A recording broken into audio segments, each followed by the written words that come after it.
Hello and good morning to all of you.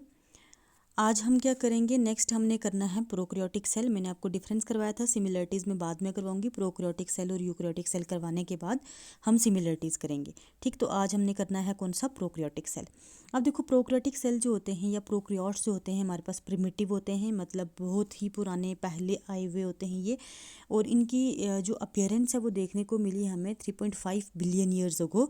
इनकी presence जो है हमें देखने को मिली। ठीक है, और मोस्टली जो है प्रोकैरियोट सिंगल मेम्ब्रेन होते हैं या वन एनवेलप सिस्टम होता है। मतलब जैसे कि ये प्रोकैरियोटिक सेल है, ये इनके बाहर एनवेलप होगा और जो न्यूक्लियस होगा उसके सराउंडिंग में कोई न्यूक्लियर मेम्ब्रेन नहीं होती है। ठीक है, तो इसके बेसिस पे हम इनको क्या बोलते हैं, सिंगल मेम्ब्रेन और वन एनवेलप सिस्टम। ठीक है, दैट इज़ मैंने लिखा हुआ no membrane surround the genetic material. उसके बाद जो प्रोकैरियोटिक ऑर्गेनिजम्स हैं इनमें कुछ एक एग्जांपल्स मैंने लिखे हैं, जैसे बैक्टीरिया है, साइनोबैक्टीरिया है, माइकोप्लाज्मा है। इसके अलावा भी और भी कई सारे हमारे पास प्रोकैरियोटिक ऑर्गेनिजम्स हैं। ठीक है, तो मैंने कुछ एक एग्जांपल्स लिखी हैं। अच्छा, अब हमने नेक्स्ट करना है इसका अल्ट्रा स्ट्रक्चर। यहाँ मैंने अल्ट्रा लिखा है, ये आप ठीक कर लेना, ULTRA। एल मेरा स्किप हो गया है। ठीक है, तो अल्ट्रा स्ट्रक्चर हमने करना है। अल्ट्रा स्ट्रक्चर में अगर आपके सिलेबस की बात करूँ तो आपके सिलेबस में डायरेक्ट मेंशन किया हुआ है कि बैक्टीरिया हमने करना है। तो मेंशन किया हुआ है बैक्टीरिया, तो हमने साइनोबैक्टीरिया या माइकोप्लाज्मा वगैरह को नहीं देखना। ठीक है, अब स्ट्रक्चर की हम बात करें बैक्टीरिया या प्रोकैरियोटिक सेल की, अगर हम बात करें तो उसमें डिफरेंट डिफरेंट फीचर्स होते हैं। सबसे पहले साइज़ एंड फॉर्म, कि क्या साइज़ रहता है बैक्टीरिया का और कितनी फॉर्म्स रहती हैं। अगर साइज़ की बात करें तो 1 to 10 माइक्रोन मीटर जो साइज़ वेरी करता है। ठीक है, स्मॉलेस्ट नाउन बैक्टीरिया जो है वो 0.5 माइक्रोन मीटर है। अगर हम इस माइकोप्लाज्मा की बात करें तो माइकोप्लाज्मा इससे भी छोटा है, 0.1 माइक्रोन मीटर। ठीक, लेकिन बैक्टीरिया का जो size, smallest size bacteria 0.5 micron meter है।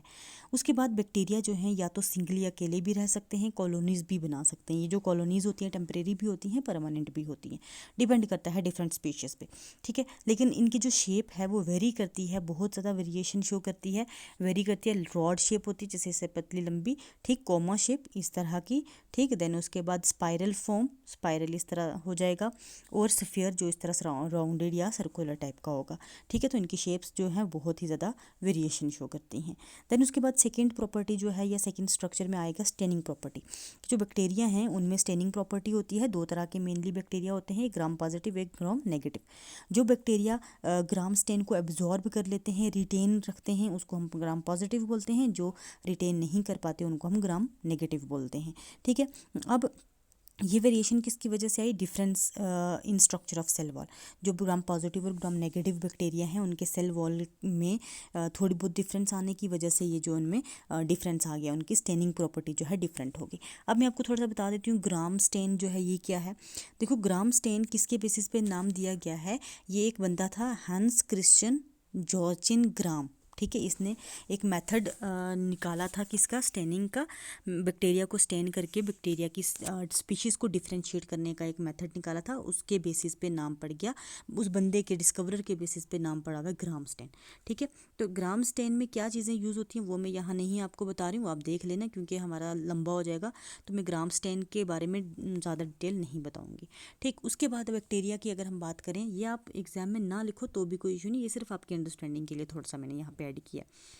उसके बाद हमने करना है आउटर कवरिंग। बैक्टीरिया जो है वो सराउंड रहता है डिफरेंट कवरिंग से। सबसे पहले स्लाइम लेयर या जिसको हम कैप्सूल बोलते हैं, ये जो है बनी होती है मैक्रो, मतलब बड़े बड़े मैक्रो मॉलिक्यूल से मिलके बनते हैं, जिनको हम ग्लाइकोकेलिक्स बोलते हैं।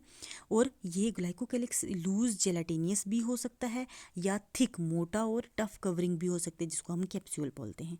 ठीक, अब मैक्रो मॉलिक्यूल की बात करें तो मैक्रो मॉलिक्यूल में हमारे पास पॉलीसेकेराइड्स आते हैं और पॉलीपेप्टाइड्स आएंगे। पॉलीसेकेराइड और पॉलीपेप्टाइड से मिल के जो है मैक्रोमोलिक्यूल बनता है, जिसको हमने क्या बोला, ग्लाइकोकेलिक्स। अब बात करें इस कैप्सूल की या स्लाइम लेयर की रोल क्या है। इसका रोल रहता है प्रोटेक्शन। ठीक, अगेंस्ट डेजिकेशन, मतलब ये अगर इन्वामेंट जो है हार्श इन्वामेंटल कंडीशन आ जाती हैं तो उस दौरान ये जो है प्रोटेक्ट करता है बैक्टीरिया को। या एंटीबायोटिक्स, हमारे सराउंडिंग बैक्टीरिया के सराउंडिंग में एंटीबायोटिक्स आती हैं तो उससे भी प्रोटेक्शन का काम करती है कैप्सूल या स्लाइम लेयर। या किसी भी वायरस के अटैक से प्रिवेंट करती है। ठीक, अगली जो कवरिंग है, तीन मेन कवरिंग रहती है। अगली कवरिंग है हमारे पास सेल वॉल। सेल वॉल का काम क्या होता है, एक तो प्रोटेक्शन, उसके बाद शेप को मेंटेन करके रखना, सपोर्ट प्रोवाइड करना, स्ट्रेंथ प्रोवाइड करने का काम किसका है, सेल वॉल का। अब सेल वॉल बनी होती है पेप्टिडोग्लाइकेन। ठीक है, पेप्टिडोग्लाइकेन और इसमें मॉडिफाइड शुगर जैसे एन एसिटाइल ग्लूकोसामाइन और एन एसिटाइल म्यूरमेरिक एसिड जो है उनसे मिलके जो है वो बनती है सेल वॉल ऑफ बैक्टीरिया। ठीक है, अब जो ये मॉडिफाइड शुगर्स हैं जैसे एन एसिटाइल ग्लूकोसामाइन या एन एसिटाइल म्यूरमेरिक एसिड जो है ये क्रॉस लिंक रहती हैं थ्रू शॉर्ट पेप्टाइड्स। ठीक है, और पेप्टिडोग्लाइकेन्स को म्यूरिन भी कहा जाता है। ठीक है, अगली जो मेम्ब्रेन है, अगली जो कवरिंग है उसको हम क्या बोलते हैं, सेल मेम्ब्रेन। सेल मेम्ब्रेन जो है ये सेल से इनसाइड या आउटसाइड मूवमेंट ऑफ मॉलिक्यूल्स को कंट्रोल करके रखती है। सेल मेम्ब्रेन के ऊपर रेस्पिरेटरी एंजाइम्स होते हैं और उसके अलावा इस पे रिसेप्टर्स होते हैं डिफरेंट डिफरेंट केमिकल्स को रिसीव करने के लिए। और सेल मेम्ब्रेन इनफोल्डिंग्स, मतलब जैसे सेल मेम्ब्रेन है अंदर वाली तरफ इस तरह इनफोल्डिंग्स शो करेगी जिनको हम क्या बोलते हैं, मीजोसोम्स। मीजोसोम्स आगे अलग से बताए हुए इसलिए यहाँ अभी डिटेल नहीं बताऊँगी। उसके बाद ये मैंने एक डायग्राम देखो शो करी हुई है। इसमें अगर हम देखें तो ये देखो सबसे पहले ये सेल वॉल, अच्छा ये जो डॉटेड में शो किया ये म्यूसिलेज कवरिंग है। उसके बाद सेल वॉल आ गई और ये जो उसके बाद ये सेल मेम्ब्रेन है सेकंड मोस्ट कवरिंग। ठीक है, उसके बाद नेक्स्ट जो है ये न्यूक्लियोइड मैंने बताया हुआ। न्यूक्लियोइड इसको क्यों बोलते हैं ये भी मैं आगे बताऊंगी। मीजोजोम अभी जिसकी बात की, मीजोजोम्स हैं 70 राइबोसोम्स होते हैं। राइबोसोम्स कंबाइन होकर जब 2 या 3 से ज़्यादा कंबाइन हो जाएंगे पॉलीसोम्स उनको बोलते हैं। फैट ड्रॉपलेट्स जो रिजर्व फूड मटेरियल का काम करते हैं। प्रोटीन मॉलिक्यूल है, ट्रांसफर आरएनए है, एक बड़ा सा फ्रेजिला दिखाया हुआ है। उसके बाद ये पिलाई दिखाए हुए हैं। पिलाई क्या चीज़ है ये भी मैं आपको आगे बता दूंगी। ठीक है, तो ये एक डायग्राम रफ सी है, आपको इससे अच्छी मिलती है कहीं पे गूगल पे, आप वो बना लेना आराम से। ठीक है, अच्छा अब नेक्स्ट हम बात करते हैं साइटोप्लाज्म, मतलब कवरिंग्स के बाद नेक्स्ट जो हेडिंग है वो है साइटोप्लाज्म। साइटोप्लाज्म में ऑर्गेनेलीज जो हैं जैसे mitochondria, endoplasmic reticulum, Golgi bodies, जितने मर्जी आप नाम लिखना चाहो लिख सकते हो, वो टोटली एब्सेंट होती हैं। ठीक है, सिर्फ एक ऑर्गेनेली प्रेजेंट होती है जिसका नाम है राइबोसोम। बाकी सारी की सारी ऑर्गेनेलीज जो हैं वो टोटली एब्सेंट होती हैं। साइटोप्लाज्म में और क्या होता है, वैरायटी ऑफ इनऑर्गेनिक और ऑर्गेनिक्स मॉलिक्यूल्स होते हैं जैसे कि ग्लाइकोजन है, लिपिड ड्रॉपलेट है, सल्फर ग्रैन्यूल है, बायोसिंथेटिक एंजाइम्स हैं कुछ, एक हमारे पास टीआरएनए है, एमआरएनए, ये सारी चीज़ें जो साइटोप्लाज्म में प्रेजेंट होती हैं। अब राइबोसोम्स की बात करें तो 70 टाइप के राइबोसोम्स होते हैं। सिंगली, जैसे अभी मैंने डायग्राम में बताया, सिंगली भी एग्जिस्ट करते हैं और रोज़ की फॉर्म में भी एग्जिस्ट करते हैं। उन रोज़ को हम पॉलीसोम्स बोलते हैं। ठीक है, और राइबोसोम्स का काम क्या होता है, प्रोटीन सिंथेसिस। ठीक, देन उसके बाद अगर हम नेक्स्ट बात करें मीजोसोम्स, मीजोसोम्स ऐसी इनफोल्डिंग्स होती हैं प्लाज्मा मेम्ब्रेन की, जैसे मैंने बताया था ये प्लाज्मा मेम्ब्रेन है, ऐसी इनफोल्डिंग्स अंदर वाली साइड फोल्ड हुई होती हैं और इनके ऊपर रेस्पिरेटरी एंजाइम्स जो हैं वो लोकेट होते हैं। और मैं एक चीज़ और बता दूं कि ये एज अ माइटोकॉन्ड्रिया का काम करती हैं।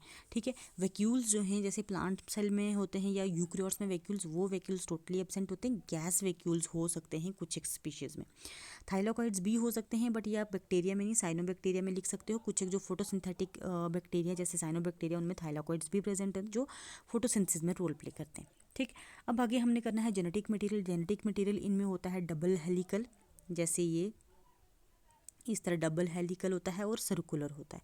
ठीक है, और डायरेक्टली साइटोप्लाज्म में लोकेट होता है क्योंकि उसके सराउंडिंग में कोई भी न्यूक्लियर मेम्ब्रेन नहीं होती। ठीक है, और हाईली क्वाइल्ड होता है और उसको हम क्या बोलते हैं, न्यूक्लियोइड बोलते हैं। अच्छा, उसके बाद कुछ एक क्रोमोसोम्स भी होते हैं जिनको प्रो क्रोमोसोम या सिंपल क्रोमोसोम बोलते हैं, वो भी डीएनए के साथ ही लिंक रहते हैं, डीएनए में होते हैं। उसके बाद इसमें एक और चीज़ है प्लाज्मिड। प्लाज्मिड क्या है, इसको हम एक्स्ट्रा क्रोमोसोमल डीएनए भी बोलते हैं। कुछ एक प्रोकैरियोट्स में ये भी स्मॉल होता है, सर्कुलर होता है डीएनए मॉलिक्यूल जिसको हम प्लाज्मिड बोलते हैं, और ये रेजिस्टेंस प्रोवाइड करता है अगेंस्ट एंटीबायोटिक्स। और कुछ एक बैक्टीरिया में फर्टिलिटी फैक्टर भी ये एक्ट करता है। ठीक है, फर्टिलिटी और रेजिस्टेंस में ये रोल प्ले करता है।